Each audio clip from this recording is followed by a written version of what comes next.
బల్మూర్ వెంకట్ గ్రామ గ్రామం తిరిగి ప్రతి తలుపును ప్రతి గుండెను తట్టడం ద్వారా ప్రతి గ్రామానికి ప్రతి పౌరుడికి చేరుకోవడం జరిగింది. తప్పకుండా పార్టీకి ఈ రాష్ట్రానికి భవిష్యత్తులో నాయకుడు అవుతాడు, తక్కువ సమయంలో ఎక్కువగా ప్రజల దగ్గర చేరుకొని పార్టీ గళాన్ని వినిపించి ప్రజల తరఫున ప్రజా సమస్యల మీద స్పందించడంలో యువకుడైన విద్యార్థి నాయకుడైన బల్మూర్ వెంకట్ నిరూపించుకున్నాడు.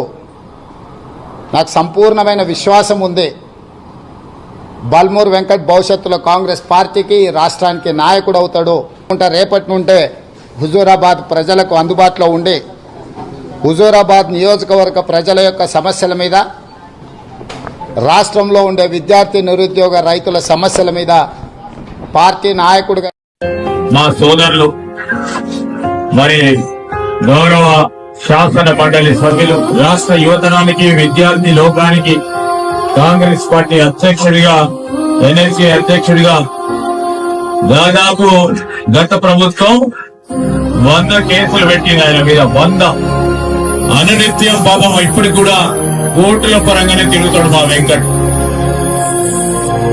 ఇలాంటి వాటిని గుర్తించాలని రాహుల్ గాంధీ గారు నేరుగా ఆనాడు శాసనసభకు టికెట్ అడిగినప్పటికీ వెంకట్ ఒక్క నిమిషం ఊరుకో, కాంగ్రెస్ పార్టీ గురించి ఆలోచన చేయి, నీ భవిష్యత్తు గురించి మేము ఆలోచన చేస్తామని రాహుల్ గాంధీ గారి మాట ఒక్కటే సెకండ్ అయినాడు.